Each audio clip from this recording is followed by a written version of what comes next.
中国政局与国际形势变化密切相关。在美国总统川普开启关税大战 2.0 倒逼之下，有关中共最高层权力斗争的消息不断传出。随着各种压力的不断增加，北京发生突变的可能性似乎越来越大。事实上，从2002年在贵州省平塘县长布乡境内发现在崩裂的巨石断面上惊现6个大字“中国共产党亡”，也就是藏字石，至今已23年。许多相信这一天机预言的人也相信中共红潮的日子也不多了。但是中共红潮会怎么样结束呢？今天我们可以结合最新的内幕消息来判定一下它最有可能发生的几种中场结局。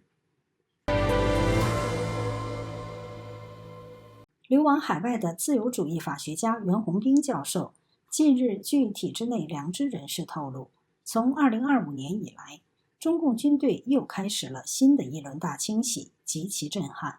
据指，习近平的亲信、中共中央军委委员、军委政治工作部主任苗华，从去年被关押的第一天开始，就进入了一种疯狂的状态，24小时不睡觉，头一天就写出了80多个人的材料，包括关键性的军官、武警部队司令员、原来陆军的政委、海军的政委等在役和退役的上将、中将，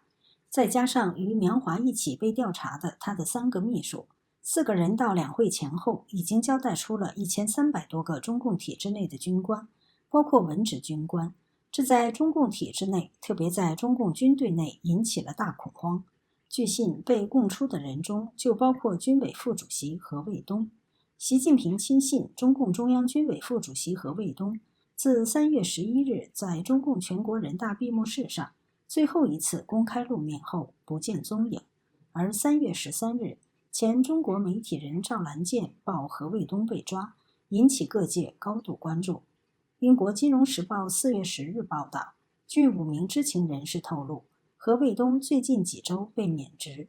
报道援引5名知情人士，包括现任和前任美国官员表示，何卫东已被清洗。第6名知情人士则确认何卫东已不再担任该职务。其中1名知情人士表示，何卫东自被拘留以来一直在接受当局的讯问。有消息指，正因为习近平面对亲信一个一个被抓的情况，今年3月去云南的时候一夜愁白了头。台湾国防安全研究院研究员沈明世认为，何卫东出事的理由可能是苗华把他咬出来，他送过钱给苗华。在何卫东进入军委之前，苗华已担任一届中央军委委员和中央军委政治工作部主任，主管全军人事。苗华实际上曾是中共中央军委的守门员。已落马的前军委委员、国防部部长李尚福被官方通报为谋取不正当利益送给他人钱款，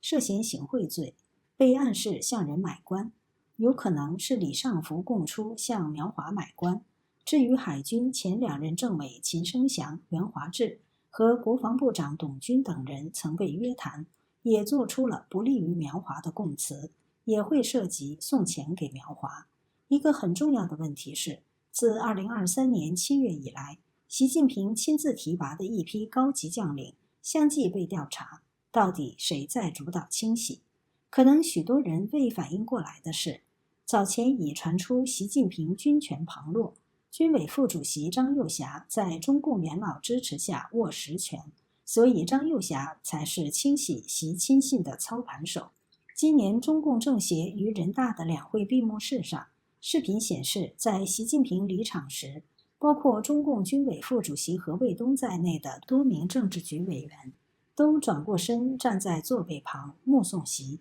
只有张又侠依旧面向前方，就连习从他身后走过时都没有回头。因此许多分析人士认为，其中的意味就是习张两人绝对闹掰了。4月8日，独立时评人蔡胜坤曾在其自媒体节目中表示，2024年4月之后查的人都是习的亲信，其中习的大秘原军委办公厅主任钟绍军被调到国防大学，实权被拿掉，习军中的人事操盘手苗华被查，中央军委副主席何卫东铁定出事了。这3个人作为习近平在军中布局的铁三角，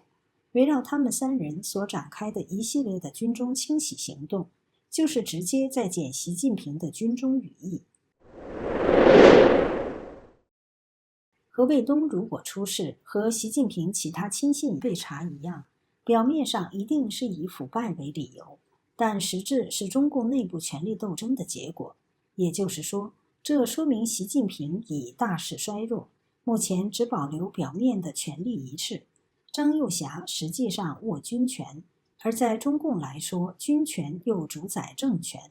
需要特别注意的是，据1982年中共宪法，中央军事委员会主席、副主席、委员的连任届数并无限制。按中共党指挥枪原则，军委主席这一职位按惯例是中共总书记兼任，而副主席基本上是2人同时担任，起相互制衡的作用。如今习近平大权旁落，何卫东出事，张又侠变成是无限连任的唯一军委副主席，独掌军权。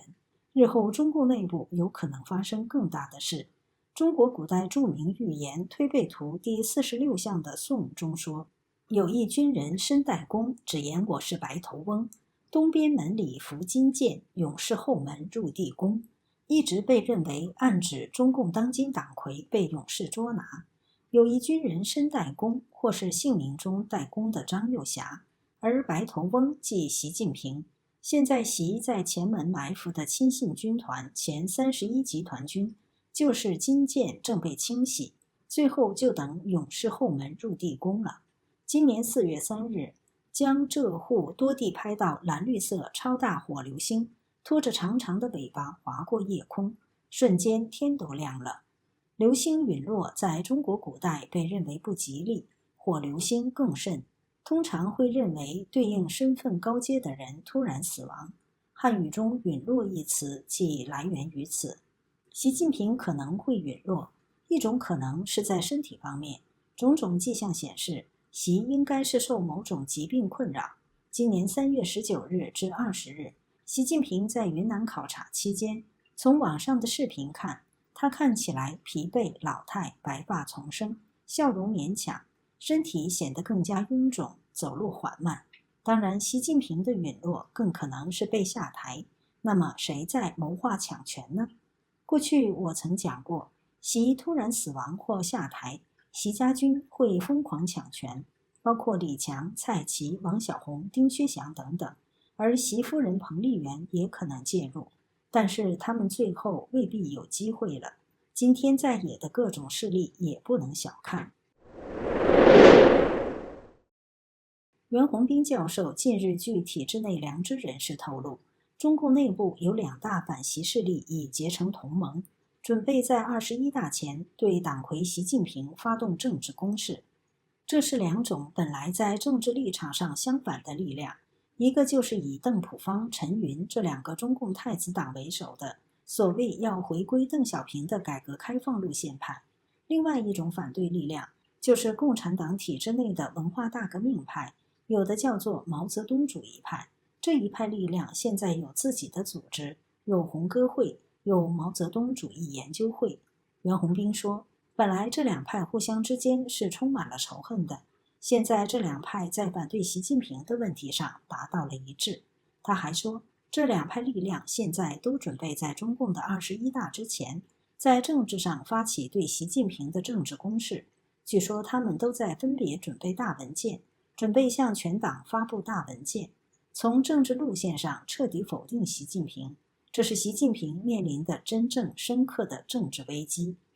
有意思的是，这2大势力其实代表中共左右2派。这种派别的划分，不是之前以官场山头为界的所谓习派、江派、团派，而是以红二代太子党为准划分的左派或右派。左派中有邓朴方背景的共识网2016年遭关闭，这派的代表还有中共前总书记胡耀邦之子胡德平和胡德华，他们的阵地炎黄春秋编辑部2016年遭当局改组。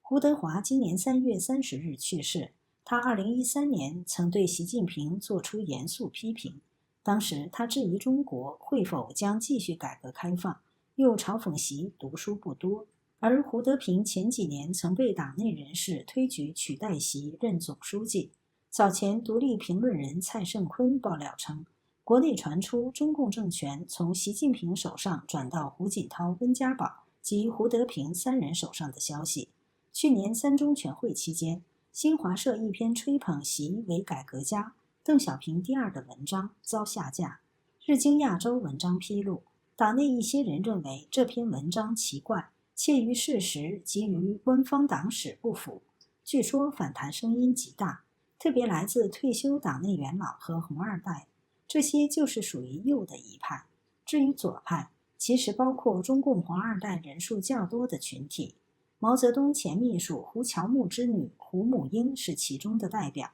经常出来张罗聚会。习近平刚上台的几年，这些红二代特别兴奋，每年都借新春团拜会在北京聚会。特别是2015年2月，有近1000名红二代在北京集体表态，支持习近平反腐。但自疫情之后，这些人不再这样做。他们应该也看到了，习这样走下去就是红色江山不保。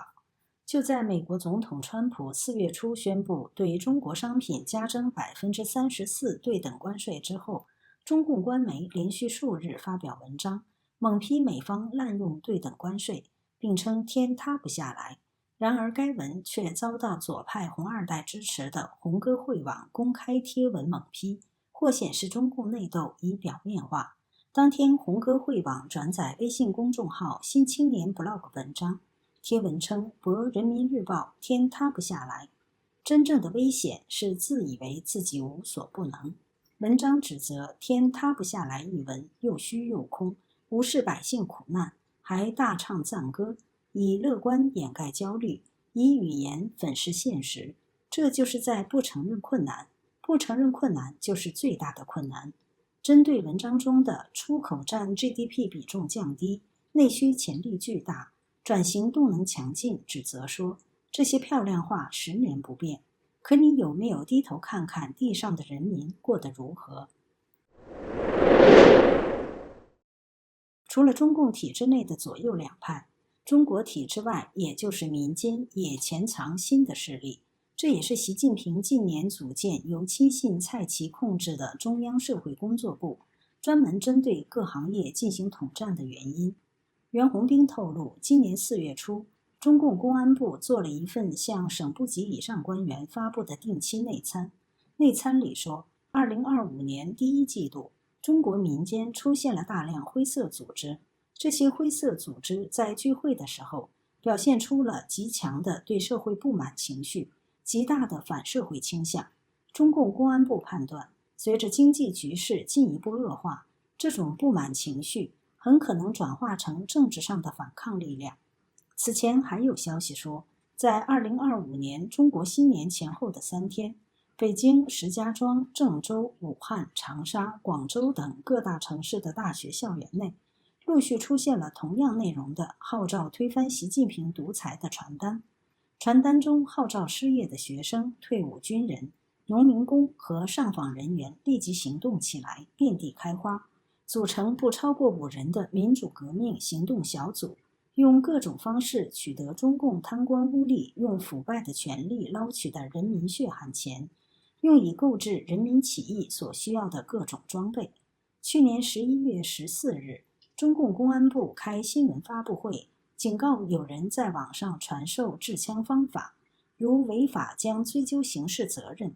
这不一定是指向伤害人民的暴力犯罪分子，而是想搞武装起义的人士。独立评论人杜正今年1月在台媒爆料称，中国国内商界有个圈子，都是不露面、上安全的异议人士，以商人为主。他们经常透过安全软件组群议事，一有机会就向中国民众做民主启蒙，等待机会起事。但这些人是强调非暴力不合作方式改变中国的，在未来中国时局发生变化，他们肯定会出来呼应。杜正还说，中共某战区机关的消息源透露，中共军心其实不稳，军队太烂了，都是买官来当。连续2任掌管人事的军委政治工作部主任张杨和苗华都落马，有思想的基层军官和士兵都很不满。确实是有一些军官欲效仿武昌起义，待机举事。在中美经济大对抗的情况下，可以预见今年的失业大海啸肯定会再次涌起，政局动荡，可能让这些不同的民间势力有起事的机会。在这种种情势下，中国的下一步会怎样变化？历史上中原大地分久必合，合久必分，政局变化自有天意。不过笔者姑且猜估一下，首先，美国已正式识破中共的邪恶本质以及伎俩，包括中共不等于中国和中国人民。川普对中共发动经济战，表面上是为了美国的富强，实际上也是剑指中共政权，不想再被中共欺骗和利用。在这种前所未有的天意之力逼近之下，中共赖以维持暴力维稳和欺骗世界的大外宣的经济实力将崩溃，至少退回到1990年代。在中国经济衰落的过程中，忍无可忍的中国人在透过阅读九评共产党觉醒的民意领袖的领导下，必然会发生民变，而体制内有识之士则会推动高层政变。但不管原来是左派还是右派还是中间派，也不管是在朝廷还是在野，他们作为中国人，将会不计本来思维定势，以反共反习为要务。